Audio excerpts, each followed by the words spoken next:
अनु, तुम बिल्कुल चिंता मत करो।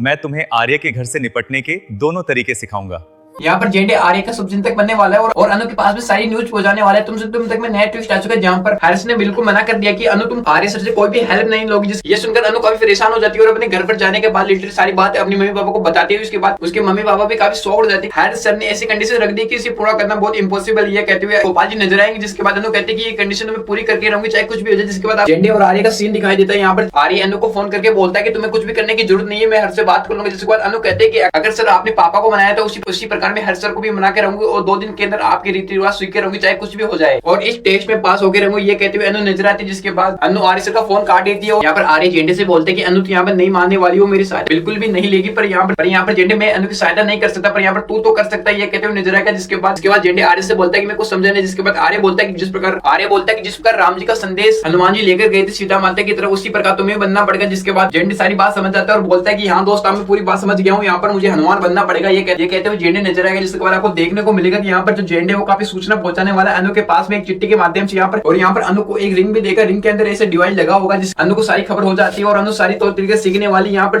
जो पुष्पा जी वो एक आदमी को हायर करने वाली है जो बड़े लोगों के तौर तरीके सिखाता है। वो वह अनु को कुछ भी नहीं सिखाता और अनु का टाइम पास करते हुए नजर आएगा। और जहाँ पर पुष्पा जी उसे झापट मारते हुए नजर आएगी बोल के तुम्हें, और पुष्पा जी बोलते कि तुमने मेरी बेटी का कितना टाइम खराब कर दिया। यहाँ पर अब 1 दिन बचा और 1 दिन के अंदर मेरी बेटी क्या सीख पाएगी इसके बाद आपको देखने को मिलेगा। पर मीरा और मानसी का भी चाल जाने वाली है और अनु को काफी रोने की पूरी कोशिश करने वाली है। यहाँ पर जेंडे है वो काफी मदद करने वाला है। जेंडे लिटरली हनुमान जी की तरह मदद करने वाला है। आर्य की अनु तक सारी चिट्ठी पहुंचाने वाले और अनु के पास में क्या पहुंचाने वाले हैं ये तो आपको एपिसोड के अंदर देखने को मिलेगा। पर आपका क्या राय है यहाँ पर जेंडे क्या क्या करने वाला है? क्या यहाँ पर जेंडे हनुमान बनेगा या नहीं बनेगा? आप कमेंट करके जरूर बताना। और आपको ये भी बताना कि अनु और आर्य की जोड़ी कैसी लगती है, राम सीता की जैसी लगती है और जो जेंडे उसके हनुमान की तरह लगती है या नहीं लगती है, आप कमेंट करके जरूर बताना। और यहाँ पर जो मानसी और मीरा है उसकी जोड़ी कैसी लगती है ये भी आप कमेंट करके जरूर बताना। ओपिनियन जरूर देके जाना। मिलते हैं अगले ट्विस्ट के साथ।